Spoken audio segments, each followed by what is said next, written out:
नमस्कार साथियों, स्वागत है आपका हमारे YouTube चैनल एग्जामोफोबिया में। मैं धर्मेंद्र। जैसे कि आप लोग जानते हैं, करंट अफेयर की क्लासेस लगातार हमारे चैनल के माध्यम से आपको मिल रही है, जिसमें हम प्री कम मेंस का करंट अफेयर डिस्कस करते हैं। आज जो मैं डिस्कस कर रहा हूं वो आपके लिए लेके आया हूं कौन सा करंट अफेयर, आज का करंट अफेयर। इसके साथ ही आप कमेंट बॉक्स में आंसर ज़रूर दीजिएगा और हमारे चैनल के माध्यम से विभिन्न संस्थानों के मॉडल टेस्ट पेपर आपको लगातार मिल ही रहे हैं।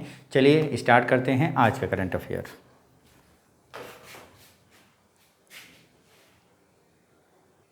तो आज का जो हमारा पहला घटनाक्रम है वो है ईरान में जो बम प्लेन क्रैश हुआ है, जिससे ईरान के राष्ट्रपति रईसी की मृत्यु हुई है, उससे रिलेटेड। चला देखते हैं क्या है इसमें।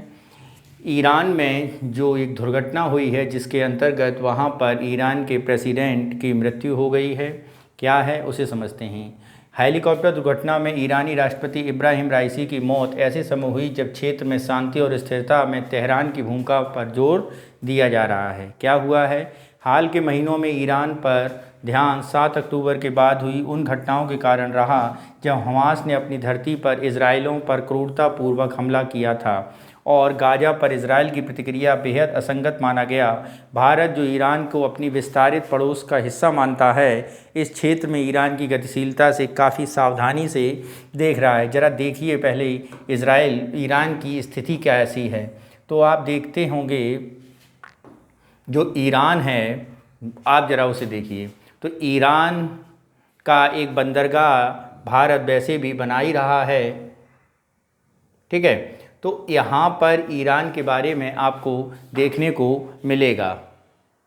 तो ईरान के पड़ोसी देश कौन से हैं? पाकिस्तान, अफ़गानिस्तान, इराक, भूमध्य सागर, ठीक है, अजरबैजान, टर्की। तो यहीं पर ईरान के राष्ट्रपति का प्लेन क्रैश हुआ है। तो ये एक समझने की बात है। इसके बाद ईरान के बारे में एक समझते हैं, अपनी एक समझ विकसित करते हैं और देखते हैं ईरान भूगोल के हिसाब से क्या है। ईरान की सीमा पश्चिम में इराक, उत्तर पश्चिम में टर्की, उत्तर में अजरबैजान, आर्मेनिया, कैस्पियन सागर, तुर्कमेनिस्तान, पूरब में अफ़गानिस्तान, दक्षिण पूर्व में पाकिस्तान, दक्षिण में ओमान की खाड़ी और फारस की खाड़ी से लगती है। ये जोग्राफिकल स्थिति है ईरान की, ठीक है। जनसंख्या अगर हम बात करें तो 90 मिलियन की फ़ारसी जातीय आबादी के साथ ईरान भौगोलिक आकार में, जनसंख्या दोनों में विश्व स्तर पे 17वें नंबर के देश आता है। ईरान एकात्मक राष्ट्रपति लोकतांत्रिक इस्लामी गणराज्य है। सर्वोच्च नेता अली खामेनेई हैं। अर्थव्यवस्था में बात करें 24 में ईरान की जीडीपी 1.855 ट्रिलियन डॉलर होने का अनुमान है, जो वैश्विक स्तर पर 19वें स्थान पर है। भाषाओं में अगर हम बात करें, आधिकारिक भाषा फ़ारसी है, लेकिन मान्यता प्राप्त क्षेत्रीय भाषाएं भी हैं यहाँ पर। दुनिया की दूसरी सबसे बड़ी प्राकृतिक गैस आपूर्ति, तीसरे बड़े शुद्ध तेल भंडार, भू राजनीतिक रूप से महत्वपूर्ण स्थान, इसकी सैन्य क्षमता, इसके क्षेत्रीय प्रभाव, दुनिया की भूमिका के रूप में इसकी भूमिका सहित जीवाश्म ईंधन के बड़े भंडार के कारण ईरान प्रमुख क्षेत्रीय शक्ति है और एशिया का इस्लाम और जो शिया मुसलमान हैं उनका इस्लाम का केंद्र बिंदु है। ईरान संयुक्त राष्ट्र, NMM, ESO, OIC और ओपेक का एक सक्रिय तथा संस्थापक सदस्य है। संघाई सहयोग संगठन और ब्रिक्स दोनों में ये पूर्ण सदस्य बन गया है। तो हाल ही में जो ईरान की प्रतिक्रिया पर इजराइल पर हमले किए गए, इजराइल पर 300 ब्लास्ट किए गए और उसी की प्रतिक्रिया के तौर पर इसे देखा जा रहा है कि शायद इजराइल का ही इस दुर्घटना में हाथ हो, लेकिन अभी कोई ऐसे साक्ष्य मिले नहीं हैं, ठीक है। आगे देखते हैं क्या है इसमें।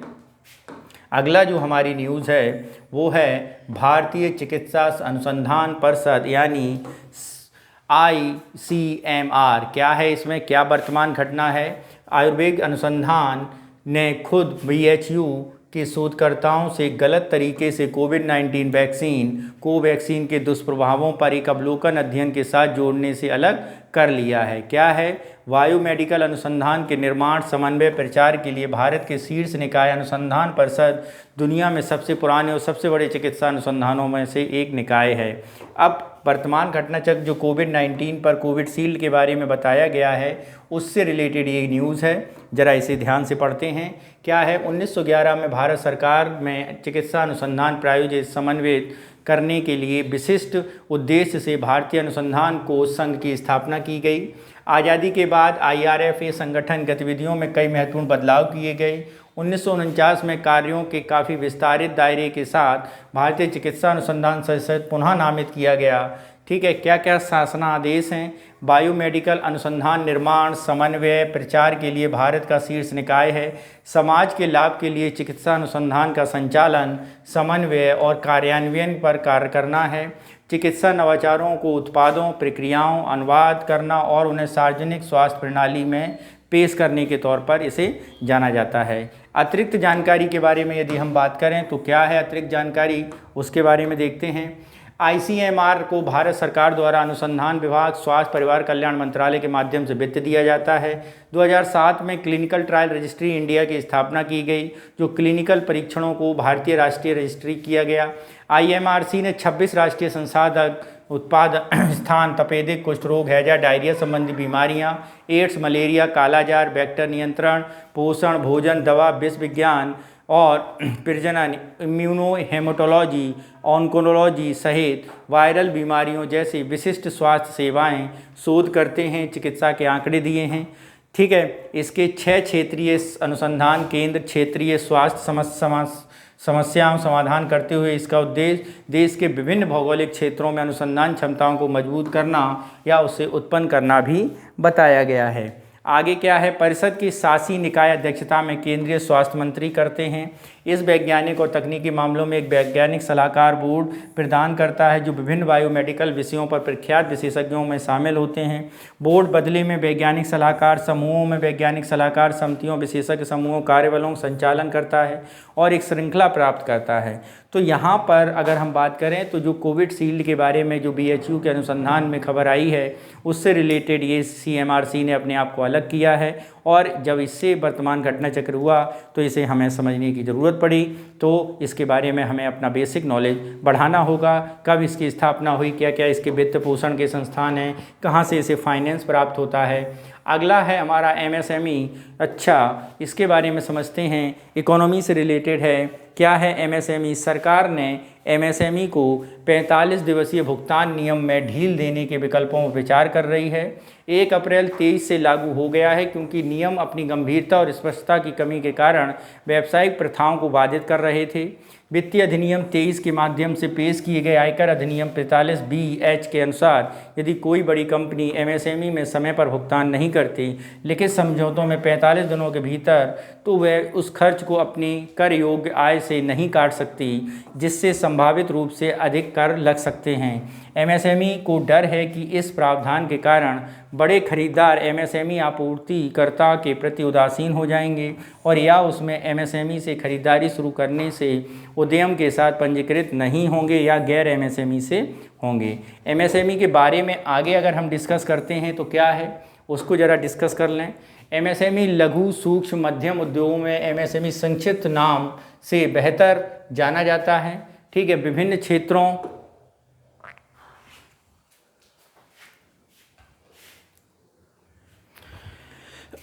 क्या क्या बदलाव किए गए हैं इसे ज़रा देखते हैं। तो GD 6 करोड़ से अधिक MSME हमारी अर्थव्यवस्था की रीढ़ हैं, जो सकल घरेलू उत्पाद में 30%, विनिर्माण में 45%, निर्यात में लगभग 48% इनका हिस्सा है।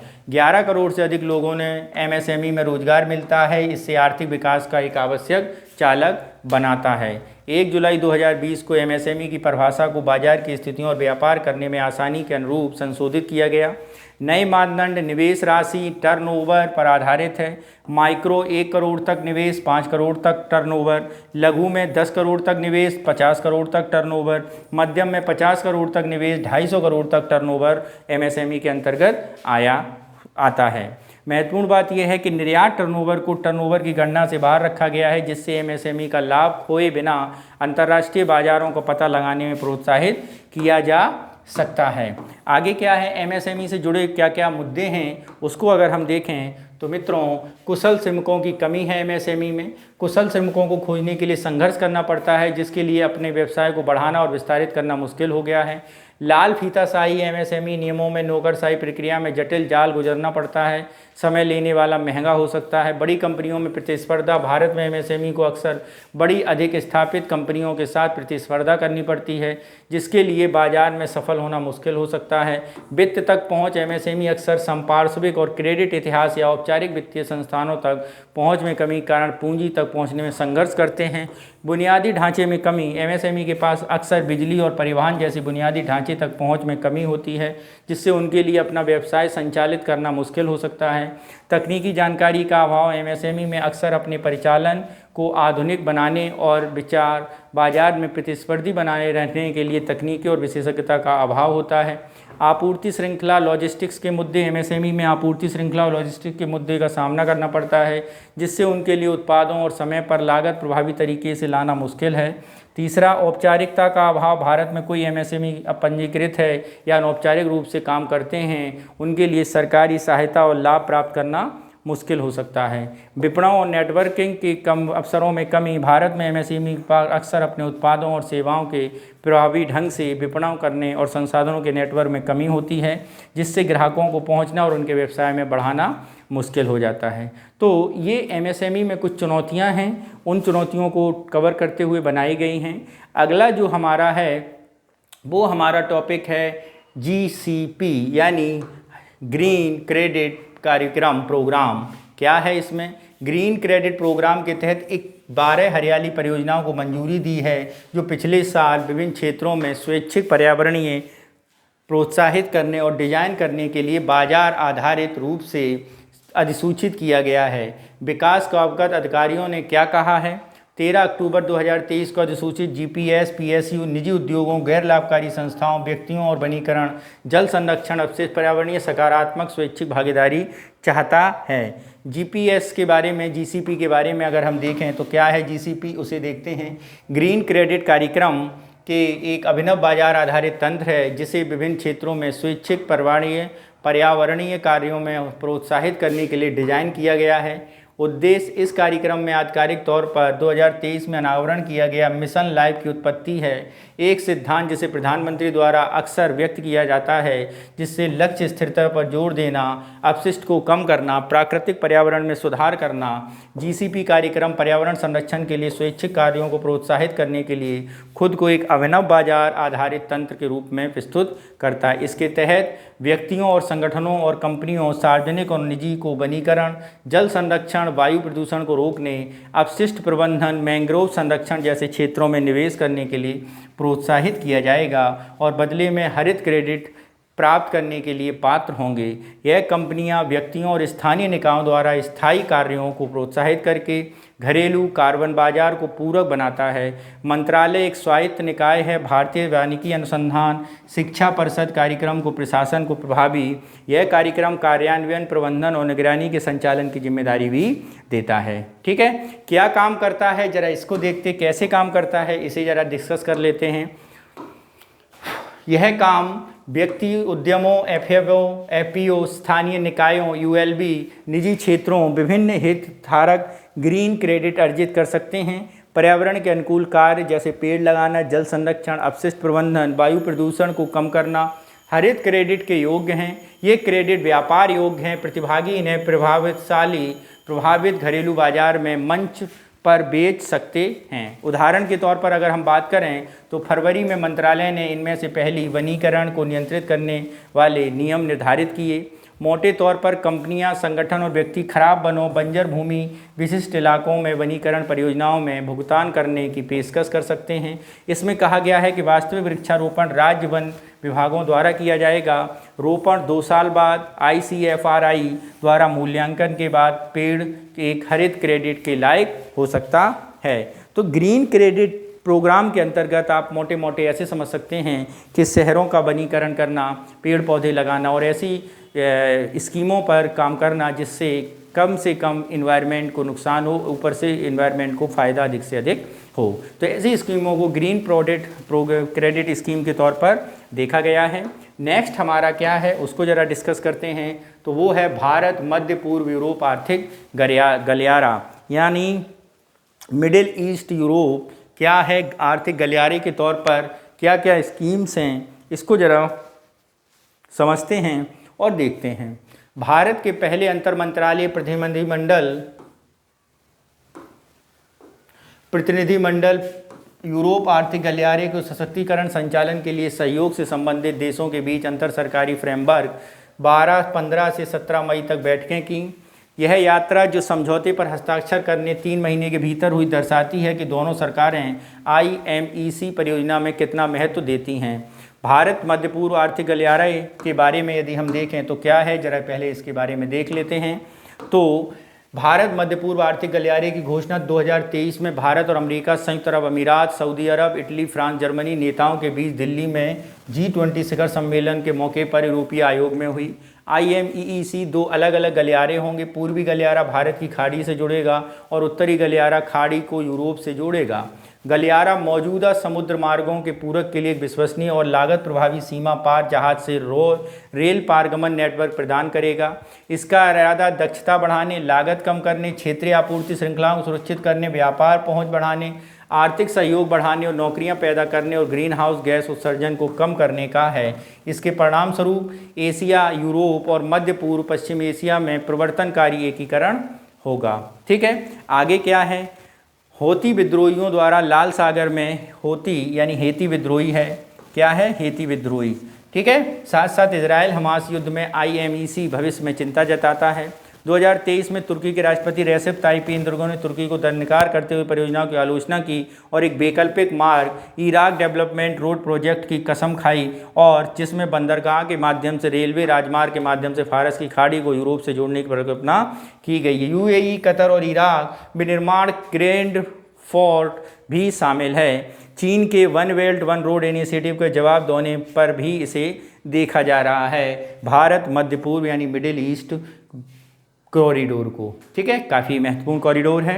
नेक्स्ट हमारी आज का क्या करंट है इसे देखते हैं। तो वो है उत्पादन लिंक्ड प्रोत्साहन योजना।